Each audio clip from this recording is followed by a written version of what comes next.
So, I did not frame my GoPro properly.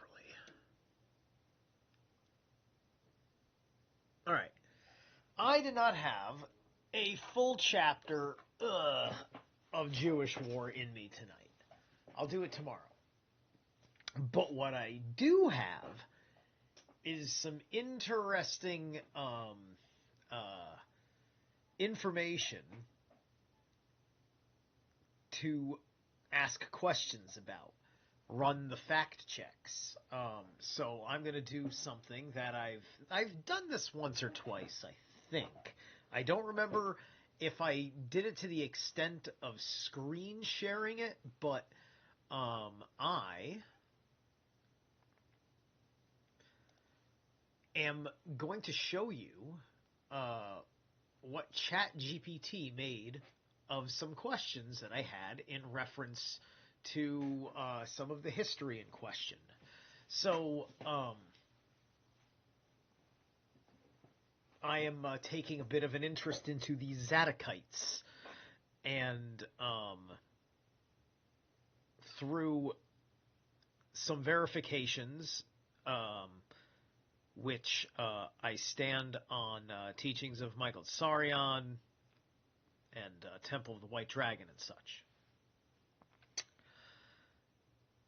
The cult of Zadok, or references to a Zadokite cult, often relate to Zadok, a high priest in ancient Israel during the time of King David and Solomon. So I read all this because I asked several questions.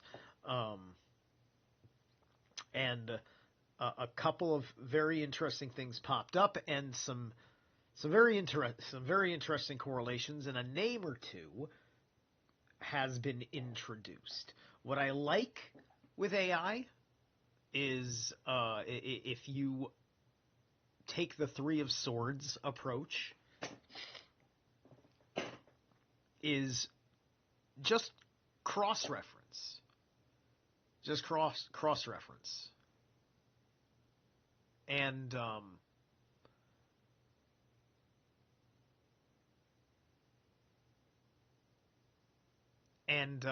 there's too much to value for you and what your mind is capable of with just the right command of how to use language.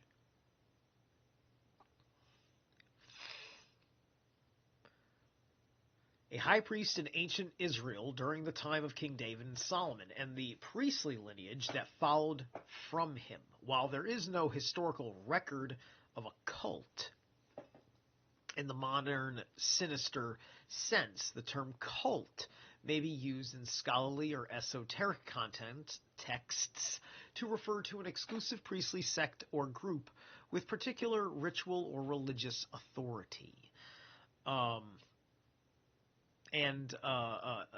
These guys, this is the Essene angle, all right? We're going to get into the, tonight we're talking about the Essene connection to all the things. And that's to understand the Essenes as this, right? Now, remember, there are two sects of Essenes. I'm going to have to ask a couple questions about that, in fact, now that I think about it. But let's see what we got so far.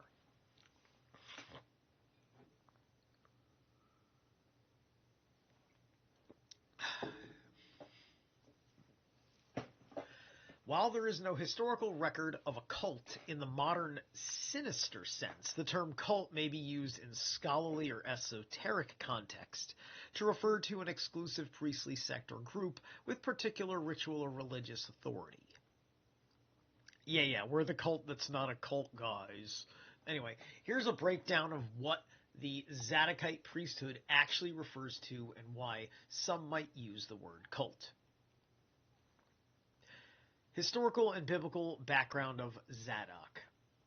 Now, I of course use the word cult just for the context. So now we're clearing the context because it's going to go by an assumed definition of a sinister cult and just show you what Zadok is, where you would find any likenesses to a cult. And that's how AI operates when you ask it a question as such. And you have to run through all of this to end up refining and refining and refining, and you're basically Courage the Cowardly Dog. Anyway, so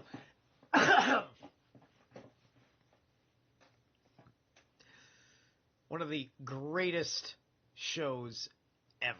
Anyway, return the slab. All right, I can't help myself. And you know, it's always that reductionist. If you're in a room and you need to make a Courage reference and you don't know which one anybody's going to understand, my head just goes to Return the Slab, and that's it. Just like, if you don't know Return the Slab, it lands flat, and it doesn't make any sense, and at least it doesn't sound offensive, because you just have to understand the circumstances of the episode. and why characters are written the way that they are. Anyway, Zadok was a priest during King David's reign and was loyal during the rebellion of Absalom and the power struggles of David's sons. He was appointed high priest by Solomon, replacing Abiathar, and his descendants held priestly power for centuries. The Zadokite lineage became central to the Jerusalem temple priesthood and were seen as rightful priestly heirs, maintaining the ritual purity and orthodoxy.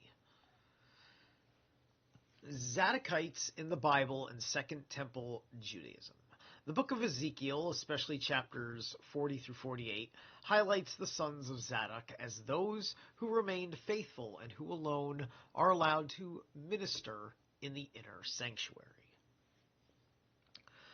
This creates the idea of a Zadokite elite, a purified priestly class who alone are fit for the temple's most sacred duties. So, the Essene priests would have been going in there, right? So, Essenes are ordained under Zadokite birthright. So that's why they're there. And just how it is with them. And they cultivate that which they are. But the kicker you're going to find later that is not in the Jewish war, maybe it's in Antiquities, but failed to reference it, either way, is that the Zealots are also Zadokites. Dun dun dun! It's the yin to the yang, it's the order to the chaos. It is the inversion of the Tyr to the Fenrir. With these total fucking animals,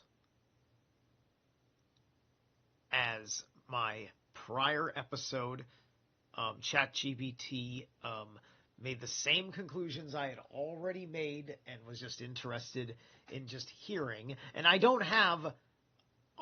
had very few conversations about the Jews with ChatGPT, and I don't have very many conversations about the Jews with ChatGPT, so it's not drawing too much context, right, as it's following this account. And I just use one account, and it's this kind of thing. And because I know so much already, I'm pretty good at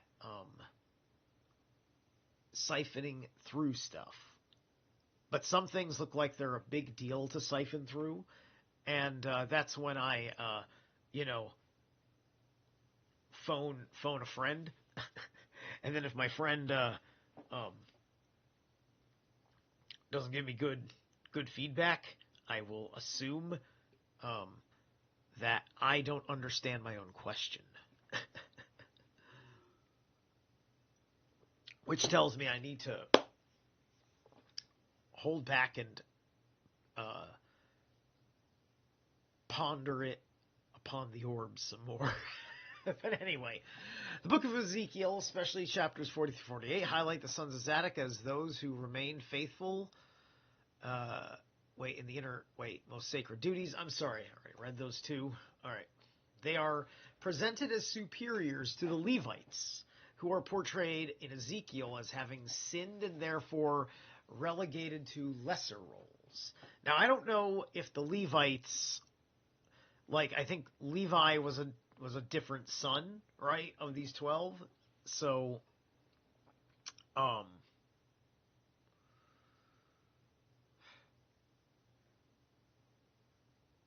because that would mean that they're Levites, not Zadokites, right?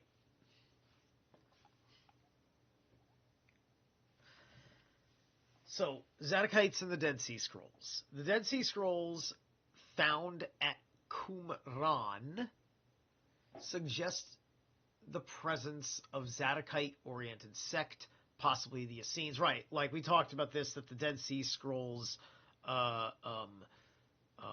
support Zadokite bibliology. And I ask a question about that. That'll be interesting as well. So they referred to a teacher of righteousness. That's the Melchizedek, by the way. Possibly a Zadokite figure. Possibly is. In a different question that I asked, it was confirmed that it was the Melchizedek by ChatGPT already, which was a test because I already knew that. Or I didn't know it right then and there, but I confirmed it. It's confirmed anyway, so it's not wrong information. Anyway, so the teacher of righteousness is the Melchizedek. The group described itself as the sons of Zadok and saw themselves as the true remnant of Israel, continuing the authentic priestly tradition. So their whole bit is that all the priests are supposed to do the tradition this way. That's their thinking.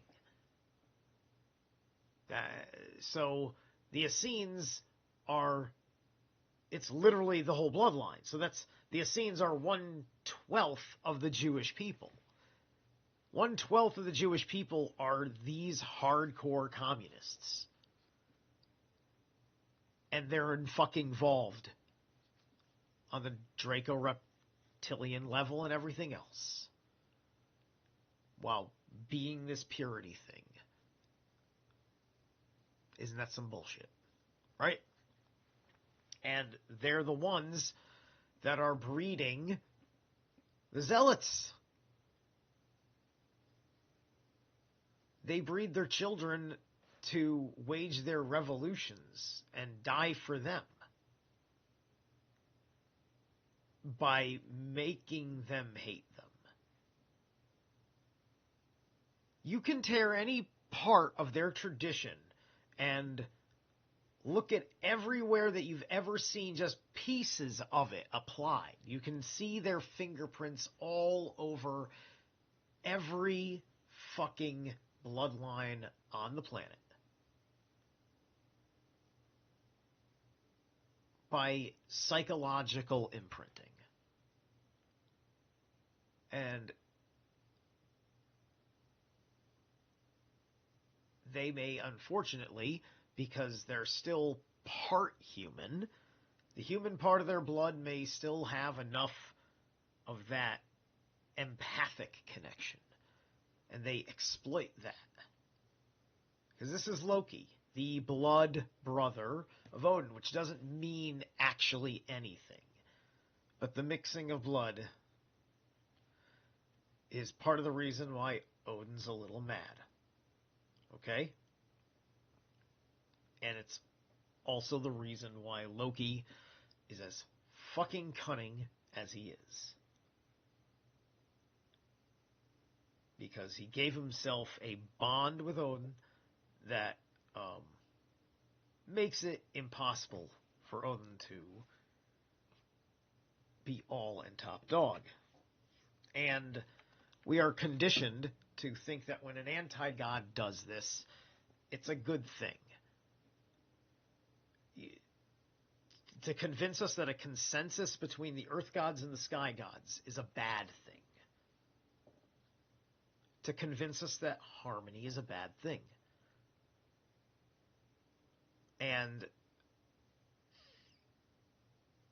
the problem is that we go straight to savagery because we're not trained to use the right words and good words to make our arguments, or to be able to hear what someone who must speak that way on account of talking to all, relay it and convey it. And it's a long, complicated answer, and people, unfortunately, can lose attention and not realize they lost the attention. And some of that is just part of human nature at the lower levels of consciousness, which we're all also going to have as children, and other aspects of just the innocence that comes with our latent conditioning just from our parents, who over time more easily succumb to it and are part of these allegories of the prior generations that put their children into shackles that they had to revolt against, right? That we see in so many stories, right? And the Essenes, I didn't like the moderately liberal people, if you will, and so they amped up their own as examples of the ultimate sin.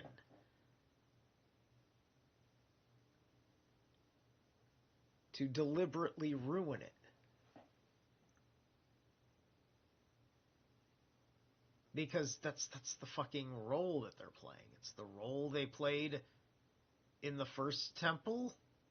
Is it? I don't know if it's the role they played in the first temple, but because I don't think, unless I missed it when I was overviewing everything, because I didn't.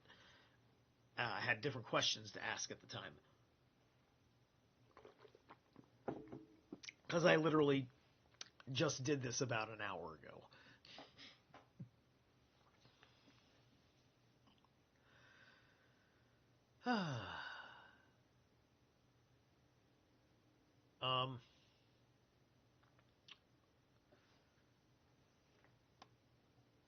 Interpretation as a cult. So this is its argument, right? Scholars and occult theorists sometimes refer to the priestly group as a cult in the sense of a closed, authoritative religious elite with exclusive ritual knowledge, apocalyptic visions, as in the Dead Sea Scrolls, a hidden or esoteric leader figure, strict moral and purity laws, right? So they're a cult without the "ak," right? They're just a cult, and they're just like, yeah, they're a cult. They're all right.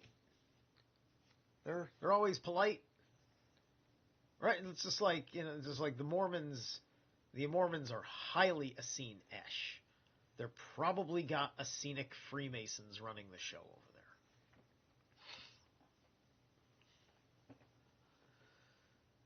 there. All right. Some modern fringe theories, especially in occult or conspiracy-adjacent literature, attempt to link Zadokite lineage to Freemasonry. Thank you. Yes, I did. Honestly, I forgot that was in there. I was just thinking about it anyway. Secret societies or even hidden messianic bloodlines, but these are speculative and not supported by mainstream historical evidence.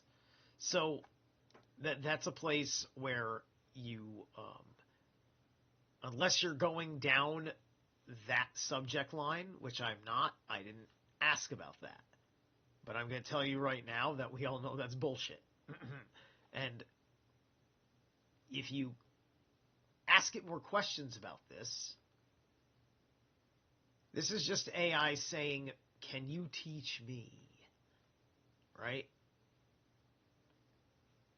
Can you teach me?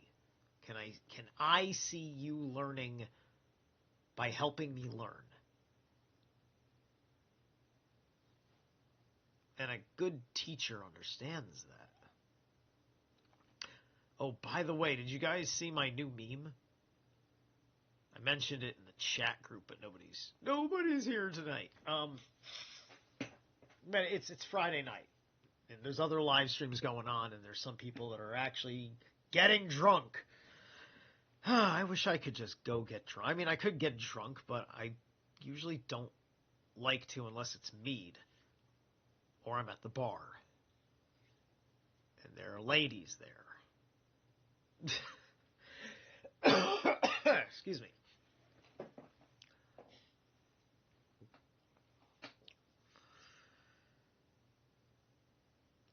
All right. Let's see. Where was I? All right. So that's the summary. My summaries are better. Anyway, what is the history of the Essenes and Zadokites? The Essenes and Zadokites are closely intertwined in the history of Second Temple Judaism. This is where I need to make the more pertinent question of the two different sects of Essenes that are mentioned in the Jewish War. So I'm going to ask that question a little bit later. So remember that, because the thread I'm pulling on now went in an interesting direction.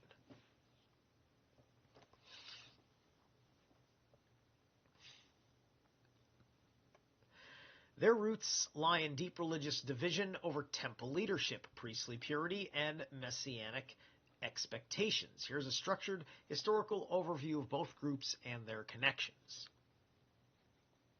So I think that they're like two legitimate, probably like second generation bloodlines, like two lineages based on two brothers of Zadok, right? And then I think the other one started the Essene thing, and it was his right to, as per the circumstances of the time.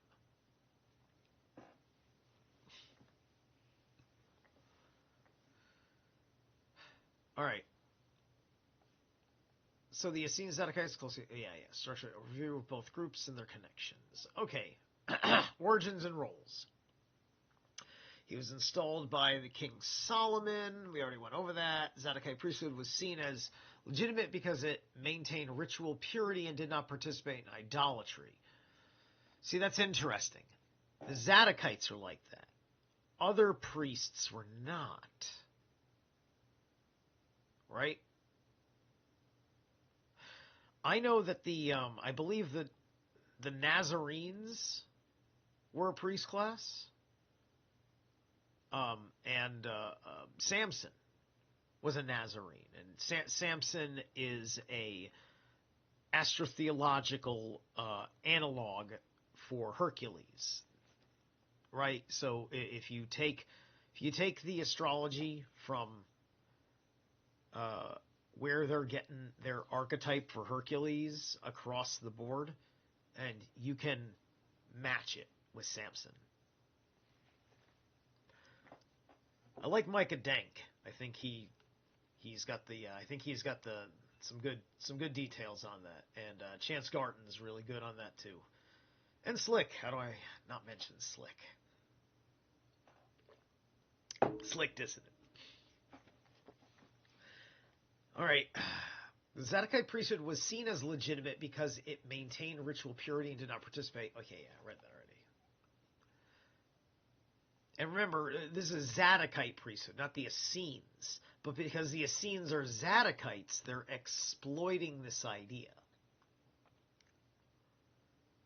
But I don't see this as like the Zadokites are doing things the OG way. Right?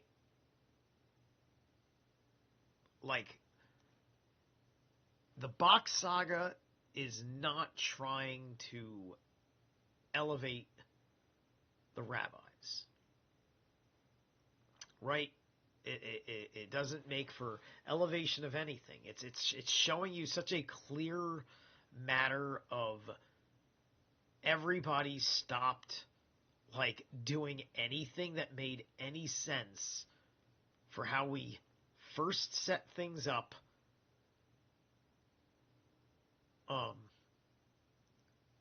after the Ragnarok and the seasons had settled within reason, and the 10 the 10 tropic races got through A-OK. But there was a hell of a lot of a scarring of the world in what we know as the Middle East. It's one big desert. There's only one desert. It's got some water division, but it's the same.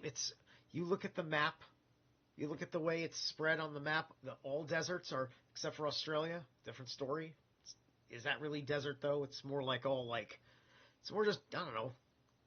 Australia's Australia. It's its own fucking,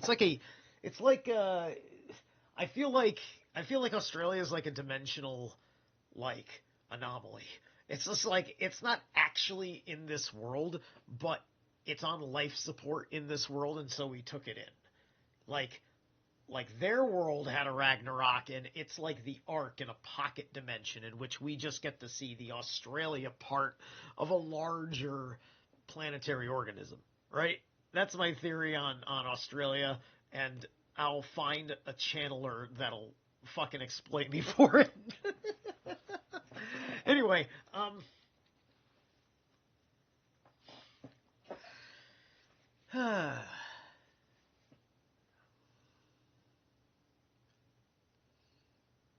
okay, so the First Temple period. This is important because I ask questions about this period. And I'm sorry. It's still important, but it's the Second Temple period is more so. All right. So anyway, Zadokite priests presided over the First Temple in Jerusalem. When the temple was destroyed by the Babylonians, much of the priestly class was exiled. Second Temple period. After the exile, the temple was rebuilt and Zadokites returned to power under Persian rule. So this is the Cyrus era. Over time, their authority declined, particularly during the Hellenistic and Hasmonean periods. The Hasmonean dynasty, or Maccabees, originally military leaders, took both royal and high priestly power, displacing the Zadokite line. This caused a crisis of legitimacy for many pious Jews, leading to sectarian division. So this would be the period that would give us Essenes. So the Essene origins. Thus it goes here. This is all information. I didn't, it's just listing a pretty thorough explanation. As you notice, no questions have been asked in this jump to the Essenes.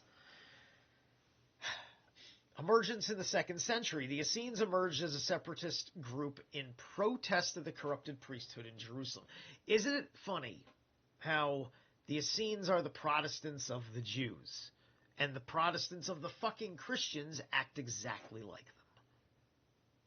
Which Mormonism is, by Christian inspiration, Essenic in that manner. They were highly apocalyptic, ascetic, and believed in ritual purity. Many scholars believe the Essenes were heavily influenced by Zadokite ideals and even included actual displaced Zadokite priests. Now let me tell you, right? So the Zadokites are like the textbook definition of right-wing extremist. However, as you could see, they were legit nonviolent, even though they sat there and they held it, right? Once again, this is just like all the fucking Protestants in this country. And,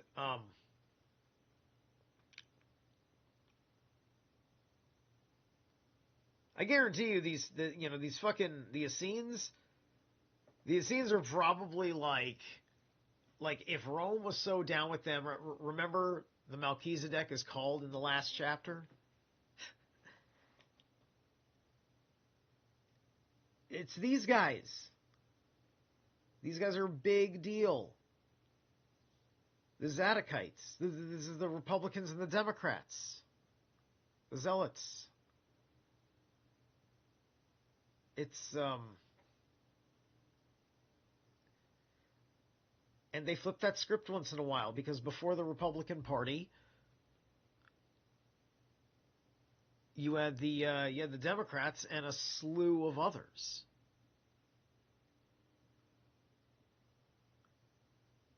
Right? And there's an early line of causality. I mean, there's naturally going to be a line of causality, right? You know, my younger self was always voting Democrat. My older self, being exposed to different kinds of conspiracy stuff and changing a lot of ideas, you know, I became more conservative, but completely torn and conflicted because I refused to vote against certain things. Like, I'm not going to vote for a Republican who's really good on this, but is going to be Mr. Anti-Weed, right? So on and so forth, right? And that was like every fucking American in the country at a certain point. Right? So the Zadokites are fucking pissed off that we broke their fucking Hegelian dialectic. They are sympathetic magic to the Hegelian dialectic in and of itself. Between a strong sense of self-righteousness, right? So they take the equal rights that we all have and they exacerbate them out of proportion. And the Zealots, they do the same thing in the inverse. And they make it sound like it's their absolute right to be supportive of oppressors. And so, because there's not one thing in any of the words that Rome said to any of the Jews that applied to the Essenes. It applied to their children. It applied to the Zealots.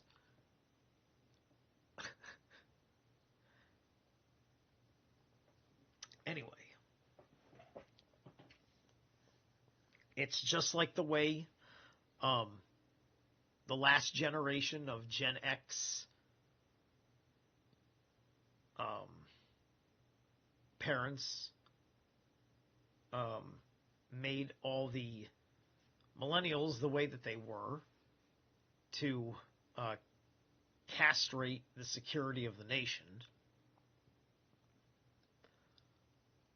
while being yet still convinced that the government was this big physical threat, when truth is that they were not getting the turnaround in military and armed forcemen and armed and police and things like that. It's just like a lot of people just weren't rolling in, or terrible quality people were rolling in,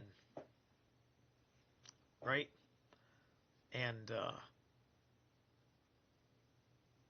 no doubt the ranks were a bit scared to give such badly behaved officers they have to deal with the best training.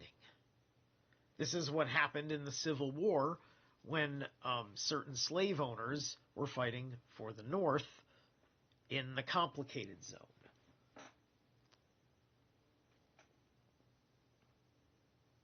And they would have their Negroes loot and plunder, right? Like, this is Glory with Morgan Freeman. Like, you know, brilliant movie. But anyway.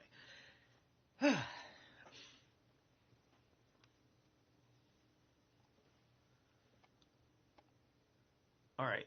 So yeah, they were highly apocalyptic, ascetic, and believed in ritual purity, right? So like the Doomsday Cult Christians, right? So many scholars believe the Essenes were heavily influenced by Zadokite ideals and even included actual displaced Zadokite priests. Community rule and belief. We all kind of get this. It's like we all know what all this stuff is. And then there are wicked priests in charge, right? The corrupt ones. There was a liberal pope. The last pope was liberal. The new pope is, I don't know, he's supposed to be moderate or something.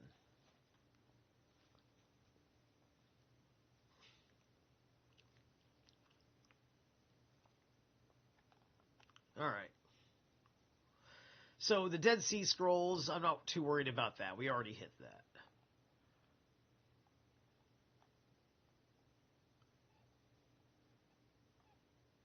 All right. So this is neat. So this is the contrast with other sects. So all of these guys were Zadokites. If these are like the other sects that were fractured during that period of time. So we all know these guys.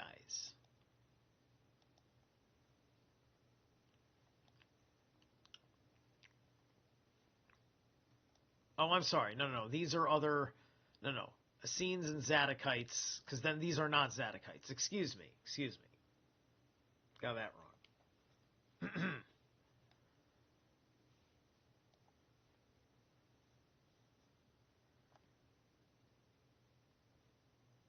Okay, so view on the priesthood. So the Pharisees were lay scholars, anti-corruption. Sadducees, aristocratic priests, pro-temple. So Sadducees come off liberal, Pharisees come off conservative, but because the Essene Zadokites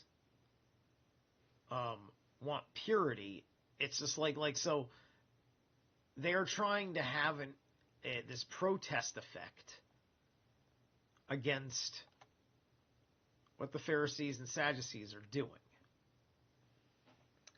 So it's all sectarian shit. It's like Sunni and Shia, right?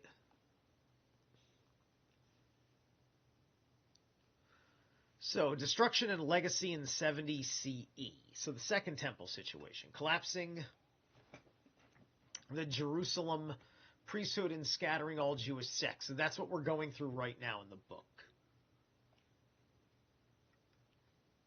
The Essenes and Zadokites vanished from history, but some of their ideas, the Messianism, the purity codes, the apocalyptic worldview, filtered into later groups like the early Christians and the Kabbalists.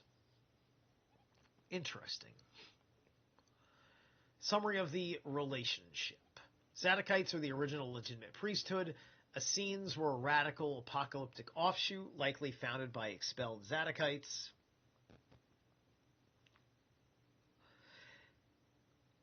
And it is weird to me that they are considered radicals, because I would have to ask myself. All right, there's another question now. So I got a couple of questions brewing here. So the Qumran sect, often equated with the Essenes, preserved Zadokite theology and priestly purity in exile. The two are best understood as historically linked but not synonymous. Zadokites were a lineage, Essenes a sect. All right. So then it asks me this question, but what I ask instead is, where did the Zadokites go in between First and Second Temple? Did they lobby for favors? Okay, it was the First Temple. Ugh, my God, my head, right? Too many things running around in there. All right. Excellent nuanced question. You're asking about a historical gap that's often glossed over. Oh, well, thank you. See how it waxes my ego a little bit for no reason. What happened to the Zadokites between the destruction of the First Temple and the establishment of the Second Temple, and did they lobby for power or favors in the post-exilic period? Here's a breakdown of what we know and can reasonably infer. After the First Temple, Zadokite exiles, Babylonian exile, and priesthood. You know what? This is actually a good place. I want to take a break right here. Can't believe we're going long enough for a break. Let me pick a song, though. Let me pick a song.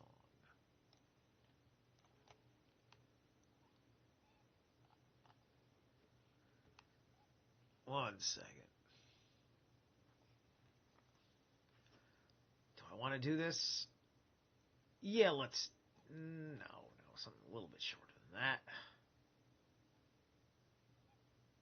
I don't want to do another Maiden song.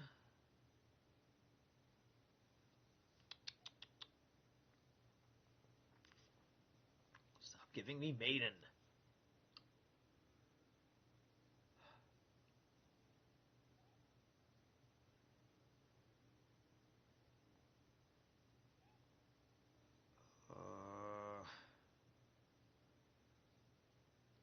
No.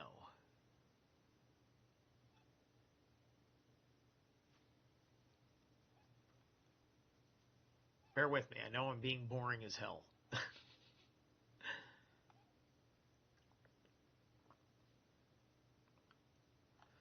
Oh my god, terrible choices. Just throw me something. Let me close the window for now.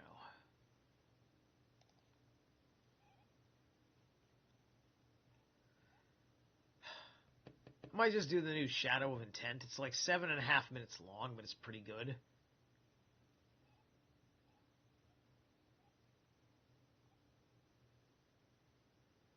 Because I don't feel like searching any particular word in my head. I'm just... You see, I do more searching at conspiracy stuff than music stuff often enough, so my algorithm doesn't feed me. And the way it feeds other people. It's almost insane when you think about people that spend most of their time trying to find new bands. I'm just looking for like a 5-minute song that looks like something that sounds good. Or just has a title that says, oh, this will be worth it even if it's not the best.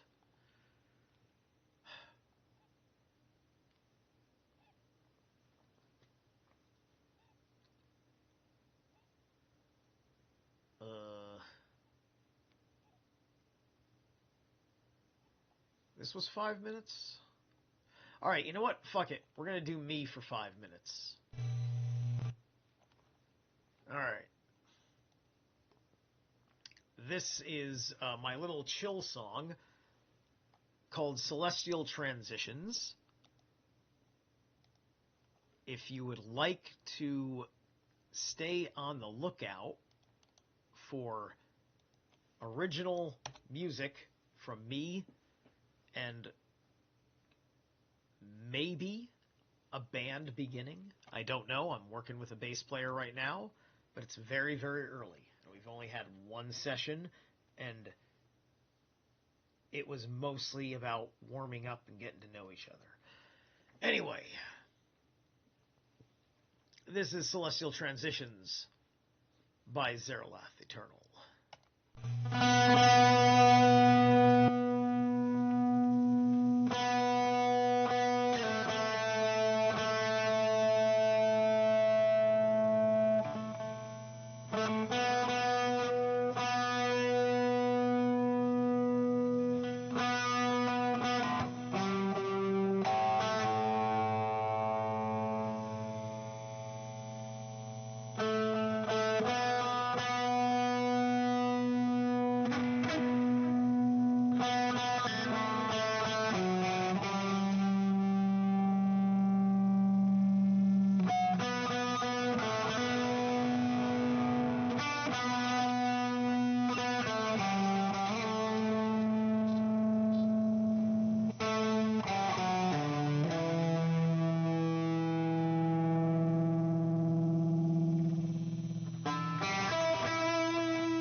Hey, there we are. We're back. We're back. It's a good, nice, slow jam. Anyway, we're rocking. We're rolling. Let's get back on the ball. And how's it going, Tim? I see you there. These scenes, they seem like the Amish.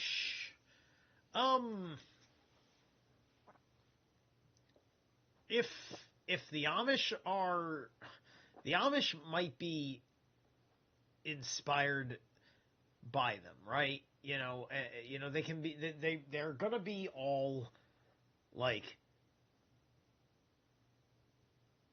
there's that implication of how much it hurts them and makes them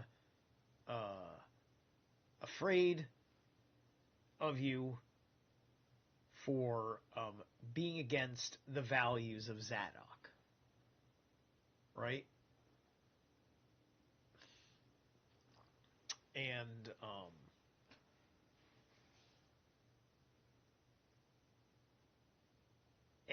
we don't mean to be rude, but in case you can't tell, you can't prove that your way has to be all the time. I don't think you need to hog up the whole priestcraft.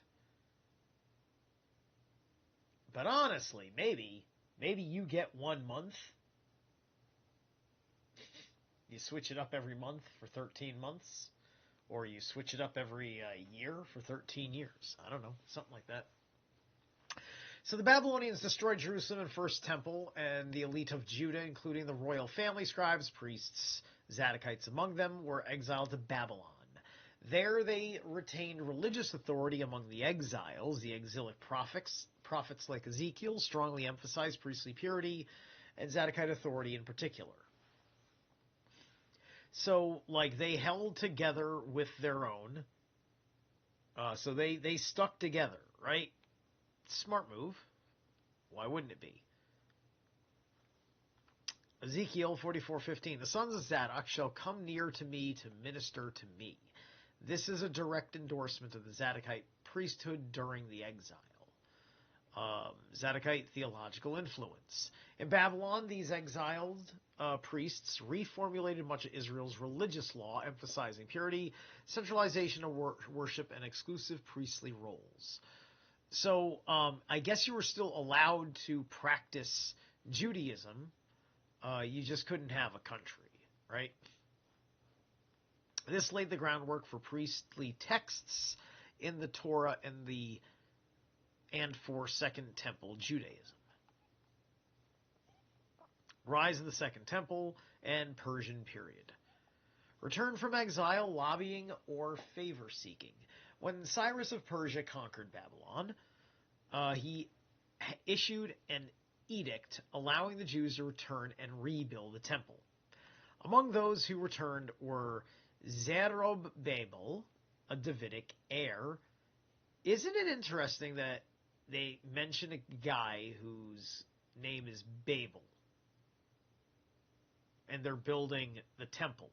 And you heard the description of the temple. It's a very towering temple, isn't it? And Joshua, Yehoshua, the high priest, who likely came from Zadokite stock.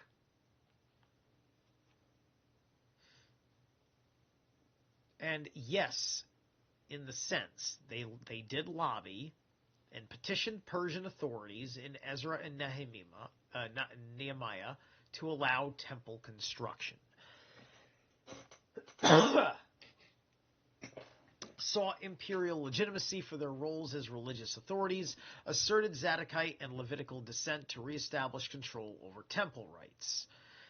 So, these guys, they're living in such a way where they're capable of living under any fucking body's authority. Like, as long as the temple's upheld, that's more important than even the state of Israel. I think that's kind of what's going on here. Right? Restoration of Zadokite power. Upon return, the Zadokite priesthood was reinstated in the temple. And so, like, this would mean that you can always, well, it's going to be true of not just the Zadokites, because I'm asking about the Zadokites. There's 12 other tribes, and they're all doing the same effing thing probably anyway. Because that's just on the secular level of their existence. Theoretically, their whole existence is fucking secular. Just, it gets ridiculous. But anyway, upon return, the Zadokite priesthood was reinstated in the temple. Ezra and Nehemiah's reforms reinforced priestly and Levitical divisions, likely consolidating Zadokite claims to legitimacy. This was not lobbying in the modern political sense, but it was concerted effort to reassert priestly authority, control access to the rebuilt temple, and secure Persian support for their temple-centric leadership. Right, so they're always going to be in the works for specifically temple building projects. So they're always working on building the temple, which is why they get the Freemasonry connection. And Kabbalah has also been mentioned since. By the mid-Second Temple period, the Zadokite priests had become the official high priestly line in charge of temple offerings and festivals. State-sanctioned religious authorities under Persian and later Hellenistic rule. They likely benefited from their early roles as Persia's chosen religious administrators in Yahud, or Judea.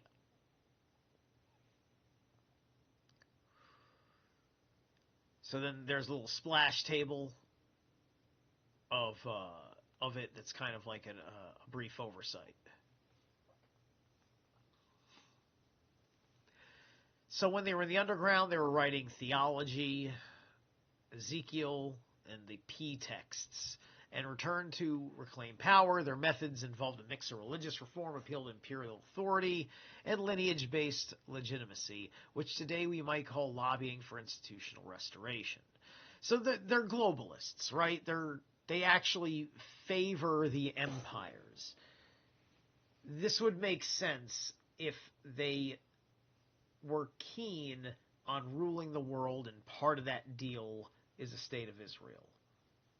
Or, by any means, by any definition of a state. As long as they're allowed to legally call themselves a state. Right? And no other group of people is allowed to lobby the world like this. And they use all this history to do it.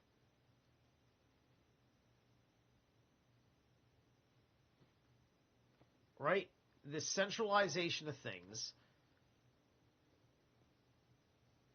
And they've got their very paltered history to claim this.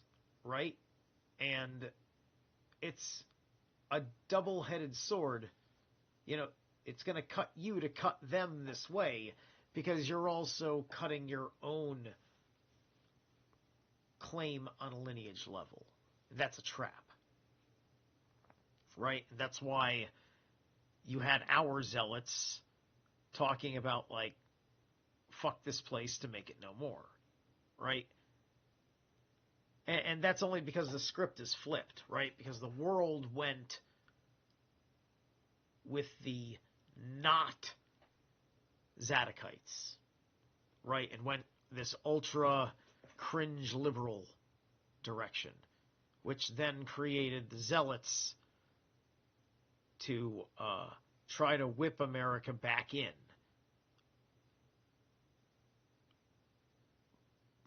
But they didn't have enough of them to do it.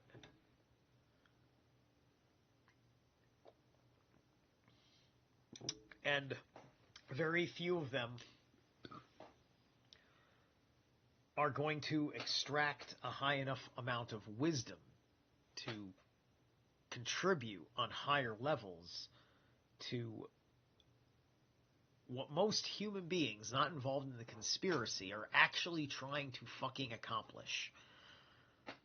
Which is what makes this so ridiculous. Right? And so, for all I know, in theory, whatever they're truly trying to make things go is just getting fucked up every inch of the way, and it actually wouldn't be so bad. Right? But then again, that's your Karl Marxian, well, real communism's never been tried. The no true Scotsman fallacy. Yada, yada, yada. But anyway. So then, now I ask another question. How much of canon and non-canon Bible scriptures were written by Zadokites? Dun, dun, dun, dun. Now that's a damn good question. The Zadokite priesthood left major, though often hidden fingerprints on both the canonical Hebrew Bible, the Tanakh Old Testament, and non-canonical Second Temple literature, especially the Dead Sea Scrolls. While we can't name specific individual authors, we can identify texts, traditions, and entire schools of thought that clearly reflect Zadokite ideology, theology, and agenda.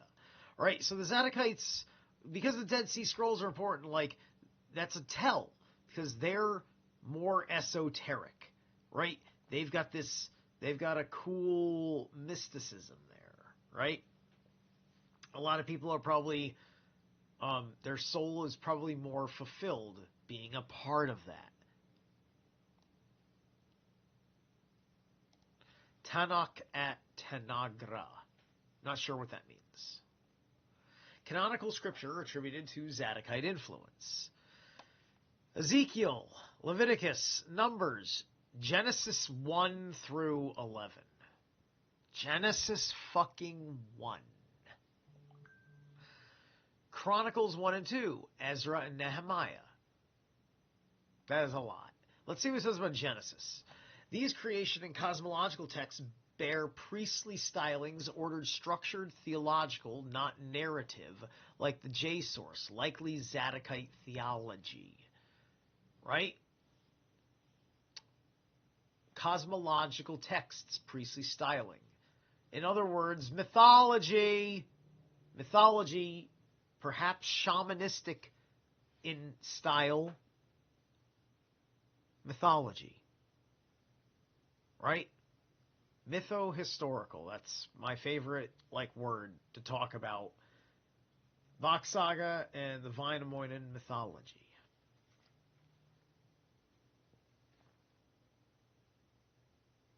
That scene from Star Trek. Okay. Shoot me a link or the name of the scene. Or if the guy does it in a way that doesn't kill me, doesn't bore me to tears, or cringe me out, send me the link to this to Modern Alchemist. Right? I don't know Modern Alchemist, but anyway, Leviticus, the Levites, right? The Holiness Code, and much of the Leviticus reflects priestly P-source authorship, thought to come from Zadokite and Zadokite-aligned circles. All right, so I think those are the most prominent to mention, right? Now, that's not a hell of a lot. There's a whole lot more Old Testament stuff, right? But you've got three. Numbers is in the Torah, right? Yeah. So you've got Numbers, Leviticus, and Ezekiel, and Genesis. 1, 2, 3. No. Ezekiel's not in the Torah. 1, 2, 3, 4. No. I'm sorry, I can't. 3. Okay, so 3 of the books of the Torah.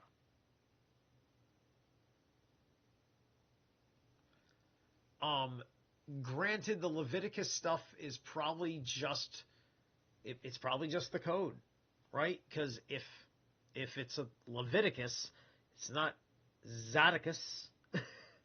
But anyway. And when you think about it, Leviticus, that's very Latin. Nobody ever fucking asks themselves why they're calling it Leviticus? Because to put the ticus at the end of it, that's a very Romanesque suffix. It's very Latinesque. I don't think that's normal Hebrew kind of speaking, right? So anyway, they would not use that in whatever manner they fully say Levi in context to the word. Okay.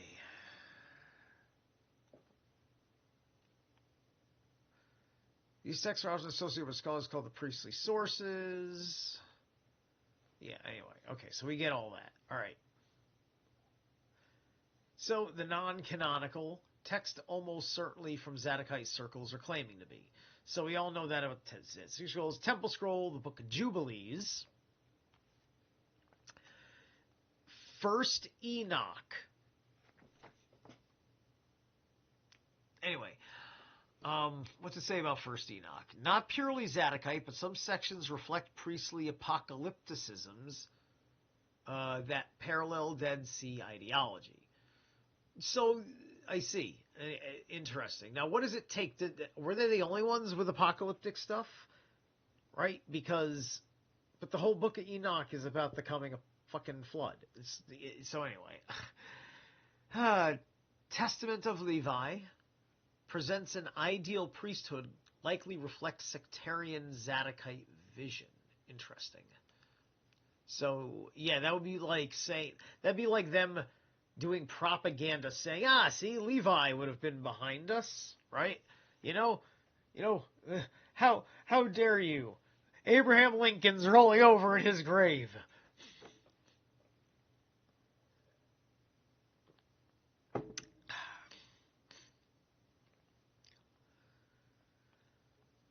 They were excluded from the Bible, especially Rabbinic Judaism and Protestantism, but were preserved by Qumran by groups who believe themselves to be true Zadokites in exile, the Essenes or Yahad community. I would just say, why don't they just have a whole,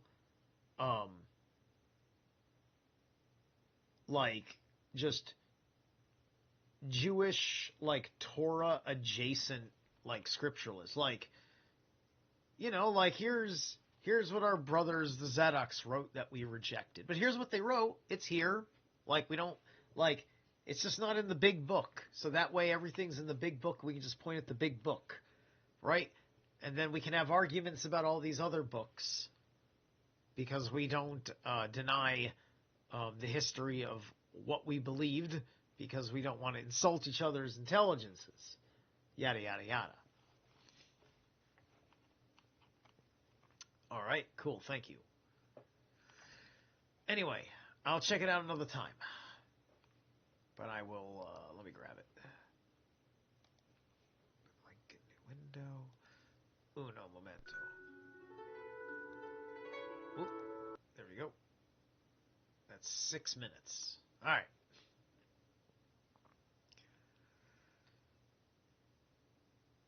Maybe if I need a break, I'll play it for the break. I'll trust you. And I would imagine is it old Star Trek? I need something that's gonna work with my disclaimer. Anyway,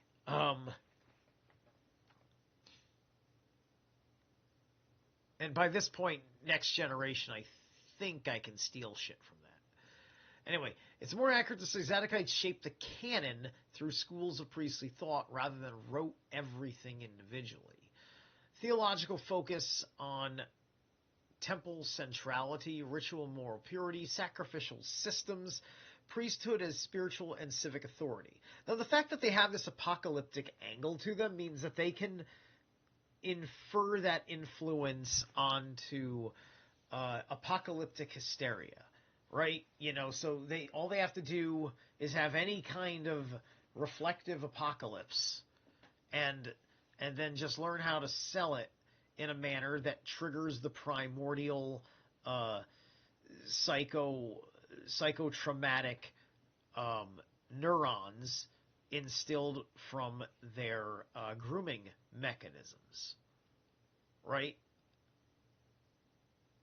Because the reason why they have these brutal conversions is to terrify uh, um, those who will be having the next generation into raising the children this way, right? And this is why I really don't like the Virgin Mary archetype when I compare it to all the other fertility goddesses that ought to be in that place.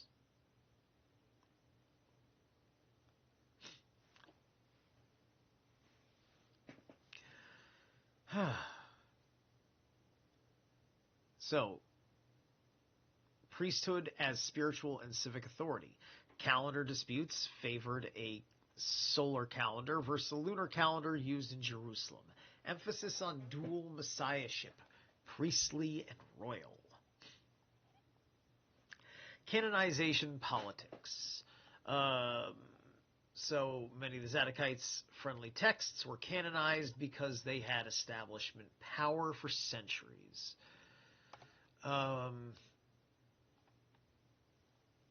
Yeah, I mean, like there's all this, like we have this fucking Bible. Maybe we're all fighting over the Bible because the people that wrote the Bible are fighting over the Bible. Nobody ever fucking thinks like that, do they? So then we have the summary here.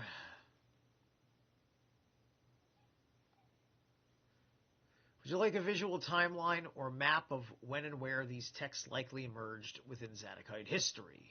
But I go a different direction if you didn't see the question already. Hold on a second. I wanted to jump up here again and double check something, right? That was the up here, this list. Ezra, that's all Old Testament, right? Just making sure people weren't saying there was something New Testament-y in there. All right, so now I ask a very different question. How many men around Jesus of any relation, Zadokites? You hear what I said there?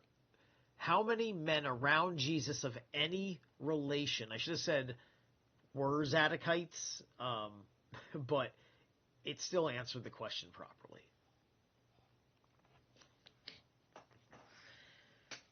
There is no direct scriptural or historical evidence that any of the men around Jesus were explicitly Zadokites by name or title. However, some indirect connections and possibilities exist, especially when considering the priestly elite of the time, the political religious factions, Sadducees versus Pharisees, and certain cryptic or apocalyptic elements of Jesus' circles.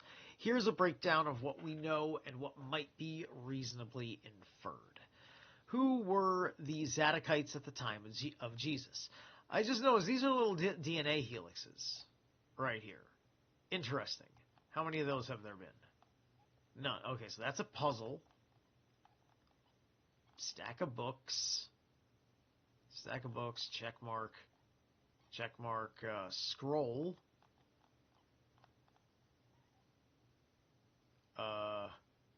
Bricks. Institutional power monopoly. Bricks. Got it. All right, all right. It uses some very clever icons. All right. So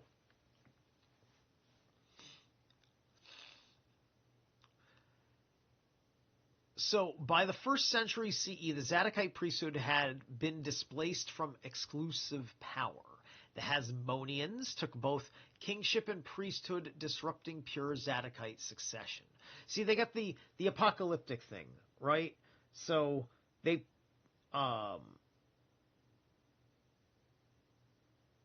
these guys, whatever their purity was, either was like the high breeding Hyperborean system, or it was part of what was completely disagreed upon, right? And we all know that all that purity stuff just drives you mad in your human nature, right? It's just a bit over the top for any decent human being, right?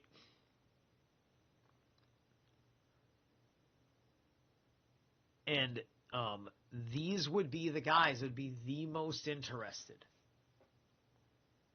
in total order. Total order. And they trick their children into it by turning a blind eye to the allowed mind poisoners for enough generations to flip on the programming, which will have had an epigenetic effect by that generation. We see the damage done in the quality of the human race, particularly Western men, starting with the baby boomers. Most particularly in the early 1950s when they changed the education code to compete with the Soviet fucking Union, which would be in an Essene-like model.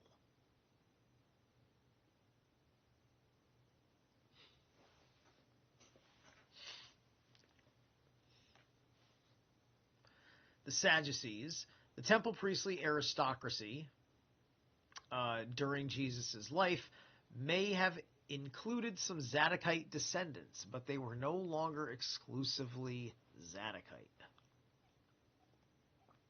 The Essenes and Qumran sect saw themselves as true Zadokites in exile, awaiting a messianic restoration. So we must separate two concepts: genealogical Zadokites and spiritual or ideological Zadokites. Priestly descendants of Zadok and those following Zadokite purity apocalyptic theology. So the genealogical Zadokites, that might have been the Essene sect that had families. Remember, there's two sets of Essenes. One had families, and one was more of a exclusive organization.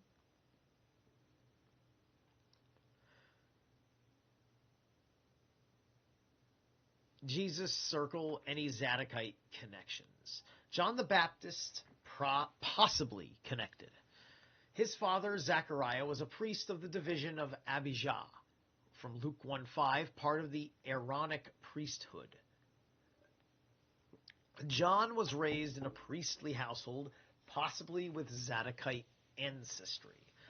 Remember, like, if we're talking about connecting it to guys like Aaron, we're talking about connecting it to Moses, we're talking about connecting it to Akhenaten. His asceticism, baptismal purity rituals, and proximity to the wilderness Qumran-style behavior suggests some Zadokite or Essene-like influence. Not proof of lineage, but he may have had Zadokite theological mindset. John may represent a bridge between temple priesthood and wilderness apocalyptic movements rooted in Zadokite ideology. All right.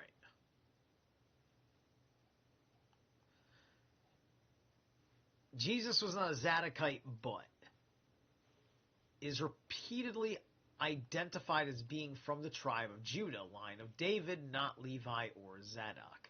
However, Hebrews 7 describes, now Hebrews, I've gone on about Hebrews, they have a very piss-poor argument for why Jesus is a proper ritual for sacrifice. So this would fly in the face of a Zadokian, because none of it was done in accord with ritual sin cleansing.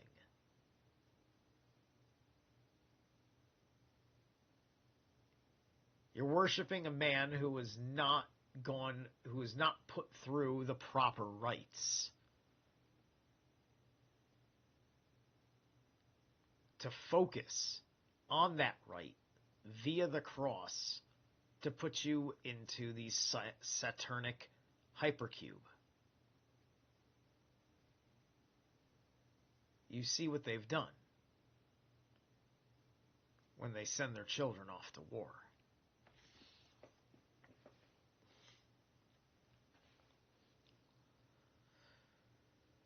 All right. Melchizedek, not Aaron, Zadok, meaning a new superior priesthood replacing the corrupt one. This is a deliberate critique of the temple priesthood, possibly including fallen Zadokite Sadducees. All right, so there were Sadducees who were Zadokites. Interesting. Or they were among, or are they saying that Zadokites and Sadducees were?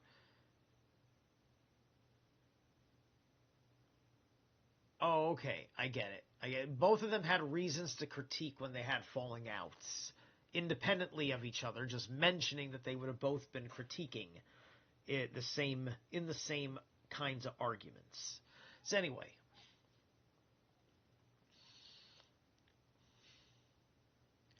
disciples have no Zadokite indication, and they likely oppose. Right, okay, so Joseph of Arimathea and Nicodemus, its members with mystery. Both were members of the Sanhedrin and respected Jewish leaders, possibly Sadducean, Pharisaic, or aristocratic. Might have Zadokite ancestry, especially Joseph given his wealth and connections, but nothing definitive connects them to the Zadokite line. So, considering they're also looking at the kinds of rituals they've done and anything going on in their history, like, that seems like it's a fair statement unless it's occulting something from me. And that only depends. Well, it depends on the algorithm behind this thing, and it depends on, is it out there searchable in any stretch of the internet anywhere? Indirect from the Qumran connection. Interactions, yada, yada, yada. Right, okay, so it's fair to say that he really wasn't an Essene. They're hardly even equating anything he teaches with the Essenes.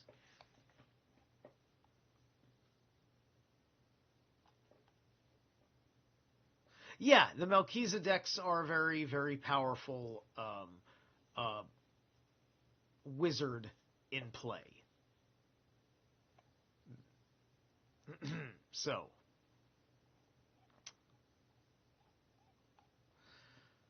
all right. What is the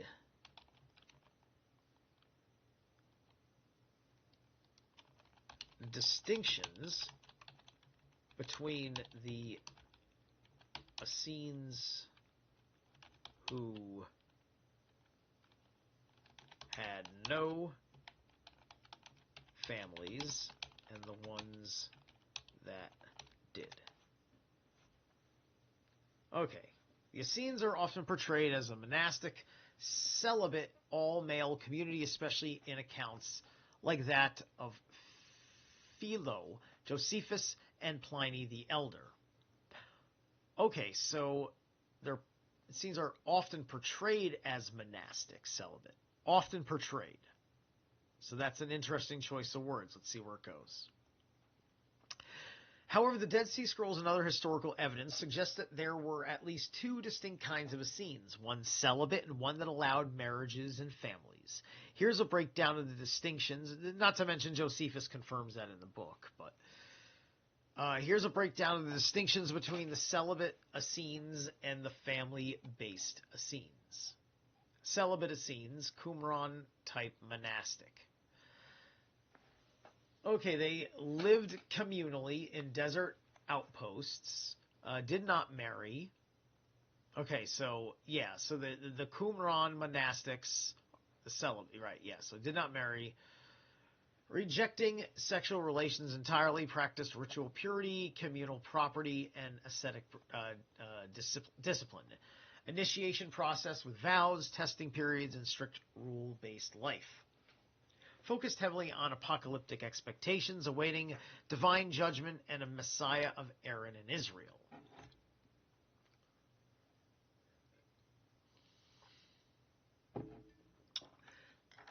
So they're basically an order that exists just to serve your inherent belief that there's an apocalypse coming, right? Which would make sense if you simply knew that you feel like the kingdom is coming to an end any time now because everything is fucked. And certainly in the Jewish war, everything was fucked and the Essenes were right. Sources are Philo, Josephus, Pliny the Elder, and they all mention the celibates. The Dead Sea Scrolls, especially IQS, the Community Rule, describes a monastic male-only sect. Their ideals reflect Zadokite purity codes, suggesting a desire to live as a priestly elite in exile.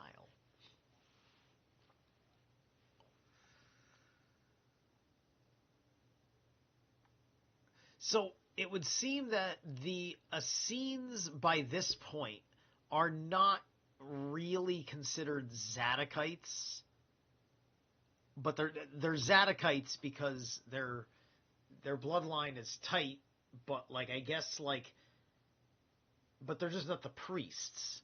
You're only really considered a Zadokite if you're a priest, but as an Essene, you're kind of you're trying to hold on to that, if you will. Something to that effect. It could just be any Jew could become an Essene. I'm talking about with this one obviously, but let's wait till we get to the marriage one and see how that operates. Believed that the end of days was near, so producing families was not essential. They're nihilists, avoided the impurity of childbirth and sexual contact. Considered themselves the holy remnant, a purified priestly core for the Messianic age. Married Essenes, urban or village-based Essenes. Lived in towns and villages, not in desert isolation, married and had families, though still followed Essene theology, likely maintained some purity laws, Sabbath observance, and communal meals, may have sent male members to be trained in desert communities for a period. Sources: Josephus, Antiquities, and the second type of Essene were married. See, these members were more moderate, balancing, possibly more like a lay-affiliated class of Essenes. Well, yeah, I mean, they're the only Essenes that, they probably just looked at the Essenes and said, they're fucking crazy, but we kind of want to be them, but our own way. Right? Makes sense to me. Family-based Essenes might have been reasonably chill people.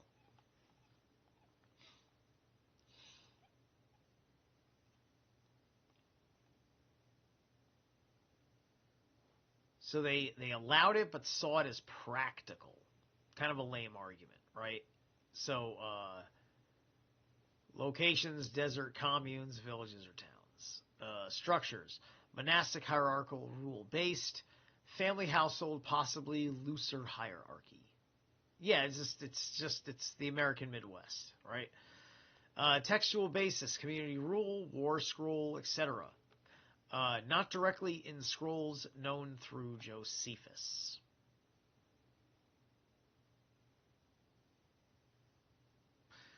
Right. So that's interesting. The primary source for the celibate Essenes in the whole Zadokian sense is going to be with the IQS in the Dead Sea Scrolls. Apocalyptic focus, extreme imminent messianism, still present but less severe. Their purity, very strict, likely Zadokite lineage. Some adherents less rigid. Okay, that's kind of weird, right? It's kind of weird that they, like, I'm not sure I agree with what I think I'm hearing this thing. I think that there's something missing from this breakdown, and further questions hopefully will stir it up, right? And then the real interesting thing is when you hit a wall with the AI and it doesn't really give you a fulfilling answer, meaning that the internet can't answer it for you yet. That means you have to go and start doing the deep dive and reading the book yourself, watching the documentary yourself, listening to the lecture yourself. All right. Christian monasticism and lay tertiaries, Sufi orders with both eccentric leaders. All right. Core affiliates, map of the timeline. Okay. So that's enough of that.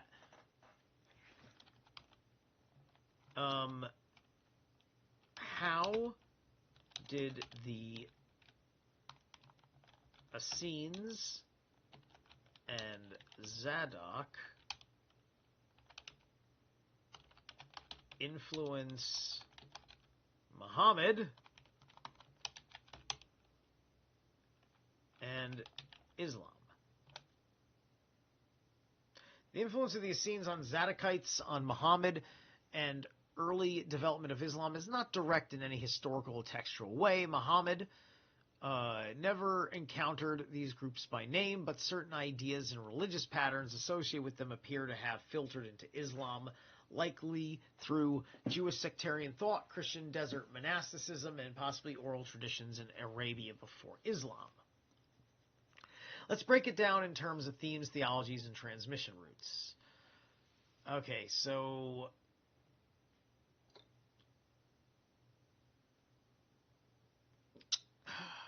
seeing if any of these are interesting. Okay, so strict Yahweh worship, rejection of idols and syncretisms, Tawhid, absolute monotheism in Islam. Apocalypticism. Essene sects awaited two messiahs in a final battle between good and evil. Islamic eschatology, end times judgment, the Mahdi, the Dajjal, Antichrist. Ritual purity. Mikveh, baths, purity rules, separation from corrupt society. Wudu, ablution, ghusli, or the full bath, dietary laws, and modesty. Scriptural literalism and legalism. Zadokite halakha, stricter than Pharisaic laws. Sharia Islamic law as comprehensive system from God. All right. Celibacy and asceticism. Some Essenes lived without women devoted to God. Sufi asceticism, early piety movements, though Islam overall embraces marriage.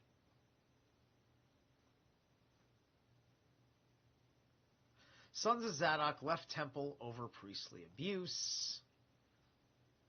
Muhammad rejected Meccan idolatry and priestly class.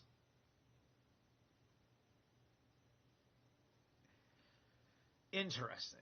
Okay, so yeah, obviously, because I guess the priests of Mecca would have been, the Quraysh leaders. I have to learn a little bit more about that. They're called the Quraysh, and the book is the Quran. So it's still got the Qur'an in it. Interesting, isn't it?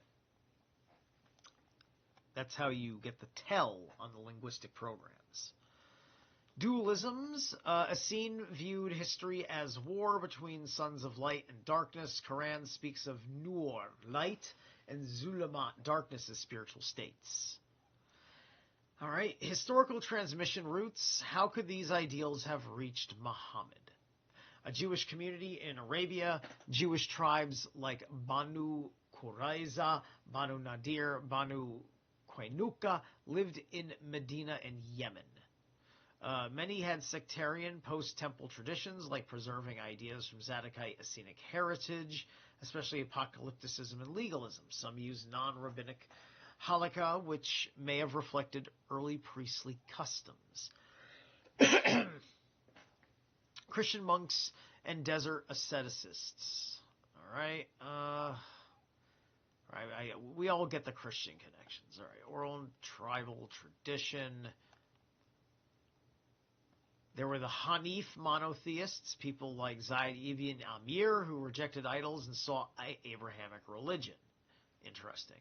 So kind of like an Arab for Israel. Anyway, they may have absorbed Jewish Christian Essene ideas without formal conversion.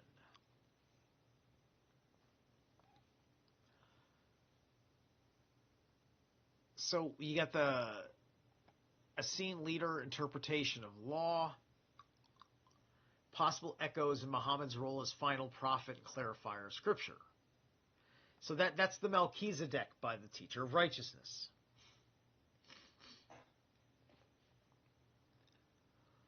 Two messiahs, and then we have the Isa and the Mahdi. And it's Isa like the rune, isn't it? It has to be, right? Isa, or maybe it's Isis. Maybe it's a woman. Maybe it's a fucking woman. Sufi are in Dune and later prequel books. Right, and I heard that the Jews are also in there, and it's making the commentary, it's making you know that this is still our world, and it's making the commentary that through all this bullshit, there will be Jews.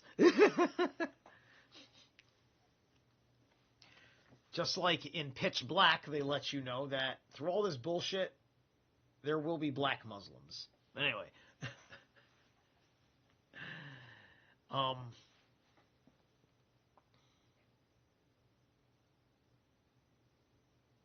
The War Scroll has the Sons of Light versus Sons of Darkness, and the Quranic imagery of the final battle of the Yawm al-Din and the Angel versus Devil. Community rules of the purified community, early Medinan constitution and communal laws in Quran. Qumran legal texts, and then the Quranic Hudud law, emphasis on religious purity. All right. Key differences. Priestly class, Muhammad from Quraysh, not priestly or Israelite. Well, obviously. Islam encourages marriage as part of faith. Essenes had celibate sex, except for the marriage sect. You see, like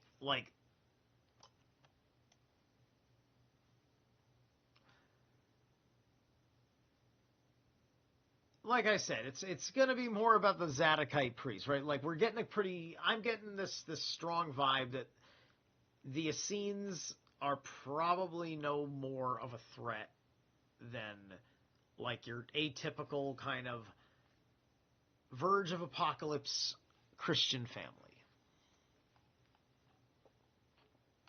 So I'm not even that worried about this question anymore, to be honest with you. I'll have to do some greater digging because who knows what's not being referenced, right? That's the thing with the reason why you do your own research. Okay. Now let me go back up top real quick because I want to make sure I remembered a couple of questions. All right, this will rise, Second Temple Judaism. All right, interpretations as a cult. Zadokites are closely intertwined in the history of the Second Temple. All right. So who are the Zadokites likely to be today? Which that's another kind of genetic question. I think this might be my last one. So okay, so they're not. They technically don't exist anymore. So the descendants of the ancient priestly class line of Zadok are a group that continues their distinct religion. However, the legacy of the Zadoks survives in various ways, including through the Kohanim in Judaism today. So the Kohanim are in this role. They assume this role of the Zadok, and is it that they are, or are they pretending? Zadok was a descendant of Eleazar, son of Aaron. So all Zadokites were Aaronites, but not all Aaronites were Zadokites. So all Zadokites were Aaronites. Okay. Today, Konahim, plural Kohen, retain priestly status in Judaism, often signaled by the last name. Cohen, Kahan, Katz, Danny Katz. We love you, Danny, but come on now. Come on now. You can't hide from me, Danny. Shout out Danny Katz, Emily Moyer. All right. Kagan. Elena Kagan. Special roles in synagogue services like priestly blessings, exemptions, or customs based on purity laws, not attending funerals. Genetic studies. Some studies show many Kohanim share a common Y chromosome marker with a Cohen modal haplotype, suggesting ancient descendant from a single male ancestor 3,000 years ago, possibly Aaron Zadok. So you're down to, like, it's somewhere in the Aaronite. It's among the Aaronites is the idea, right?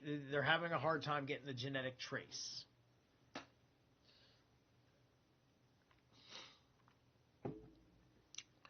These modern Kohanim may be biological descendants of Zadok, but there's no way to distinguish Zadokite specifically from other Aaronic lines without continuous records. Surviving Zadokite ideology in sects and mysticism. A Karaite Judaism, a minority Jewish sect that rejects rabbinic authority and emphasizes Torah literalism like the Sadducees and Zadokites did. While not Zadokite by name, their legal rigor and scriptural focus echo Zadokite ideology. So this is great. I didn't know these guys existed. There's a thing that exists that I don't know if I just went to a search engine that I would get that proper answer from, like, say, Google AI, right? That's going to be there whether you ask for it or not, because now it's just the way Google works.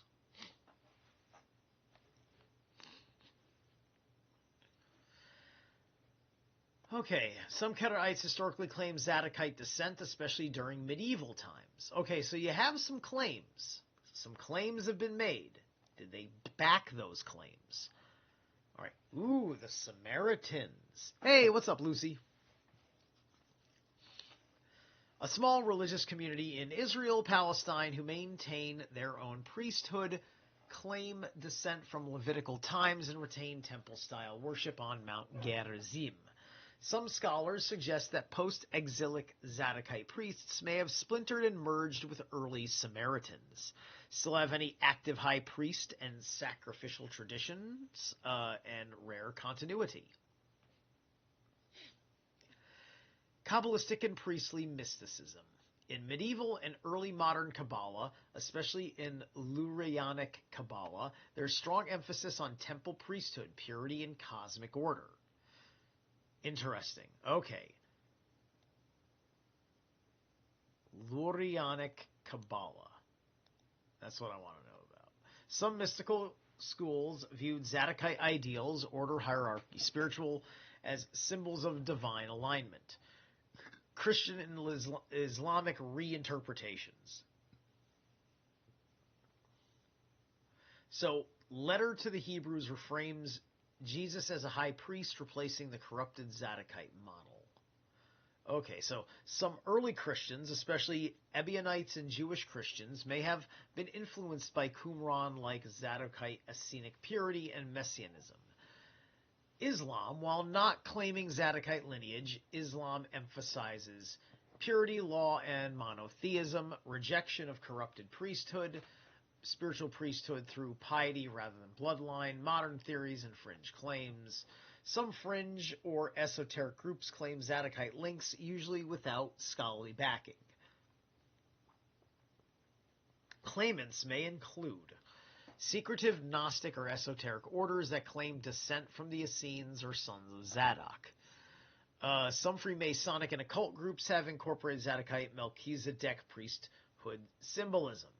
Yes, Melchizedek. I see it even mentions it. I didn't have to say a goddamn thing. It says ask a few questions and the name pops up anyway. A few restorationists, Christian sects in America, certain LDS Mormon factions believed in the return of a Zadokite-like priesthood. These are spiritual symbolic claims, not historically verifiable. Right. Would you like to... Okay. So, I am asking about these. What is Lurianic Kabbalah? Okay, developed in the 16th century by Rabbi Isaac Luria, also known as the Ari or Ari HaKadosh, the Holy Lion. Oof.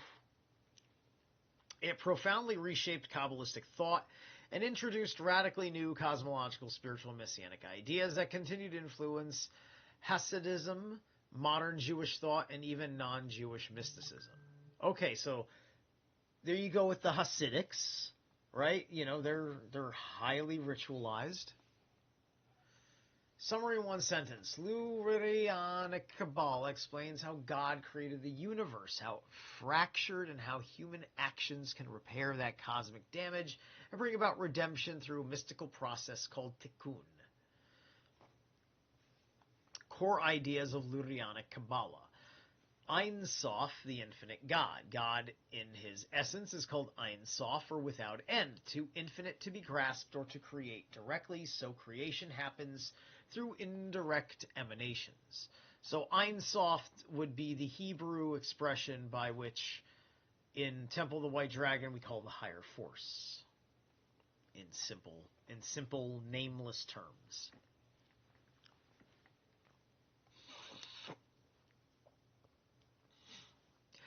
The Zimzum, the divine contraction.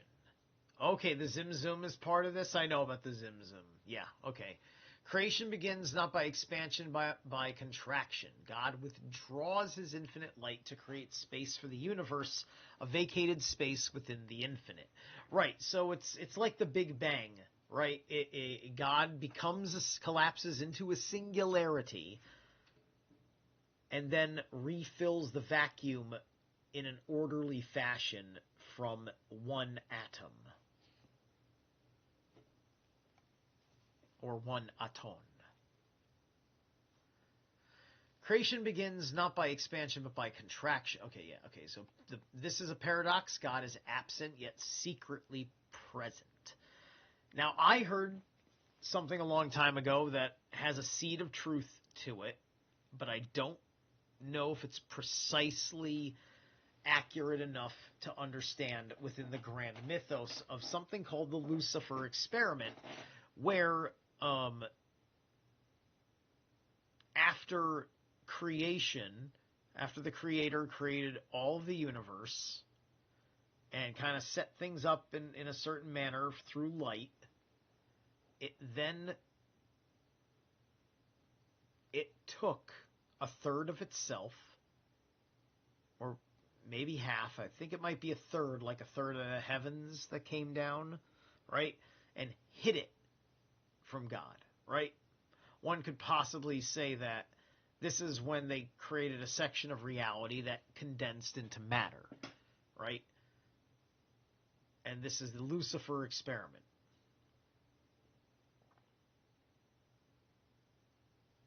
So look that up, right?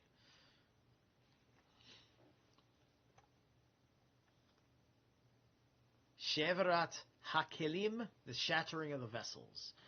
Into the vacated space, God pours divine light into 10 vessels, one for each sephirah or attribute. The vessels shatter because they cannot contain the intensity of the light. Divine sparks scatter through the cosmos. This cosmic shattering introduces chaos, evil, and disharmony into the world.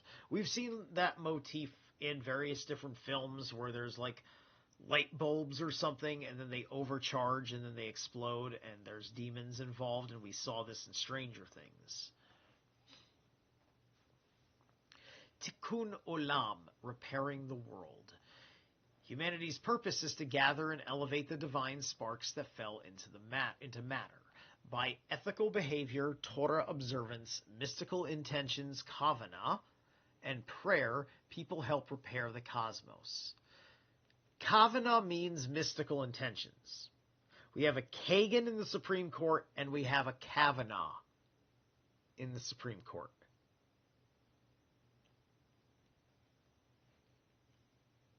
This process is called tikkun, or repair, and it leads to messianic redemption. Partsufim, divine archetypes, personas. The 10 Sephirot, divine attributes. Let's double check here. How long is this? Because I asked it a huge question. Okay, it's not that long. So, yeah, we all know about Kabbalism this way. The Arak Anpin, the long-suffering divine face, the Abba and Ima, the father and mother aspects, the Ze'er Anpin, the small face often linked to God's immanence. These structures describe how divine flow, Shifa, moves into the world and how it can be blocked or healed.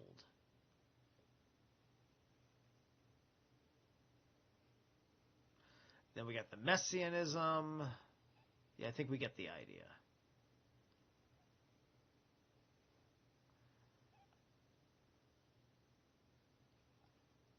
Yeah. All right, we're good. We're good. All right. Who was Isaac Luria? Born in Jerusalem or Egypt. Ha! Don't you love it when that's a little bit confused? Settled in Safed, or Zafat, Galilee, the 16th century center of Jewish mysticism. Taught orally, mainly through his disciples, especially Rabbi Chaim Vital, who recorded Luria's teachings. Luria himself, almost nothing, yet his system became the dominant model of Jewish mysticism from the 17th century onward. Lurianic Kabbalah is deeply symbolic, not meant to be taken as literal physics or history. It's mythical, metaphysical. Yeah. All right. Okay. All right, that's fine. All right. So I think I'm good for the night. I think I've nailed it. This has been 2 hours. This is a good place to wrap it up. Let me just take a look at the chat room real quick. You guys know that yesterday the Schumann resonance went from 7.2 to 8.4, totally anomaly 2, struck at midnight, pulsed for 7 hours solid. Oh, that's cool. All right. Attractions and all. This is what we do when we light our peace pipes, gathering and elevating the divine spirit. Absolutely. Okay, cool. Anyway, all right, I'm tired. My voice is tired. I want to stop talking for the rest of the night. All right. What is this? Hold on a second. No, I'm good. All right. All right, you guys have a great night.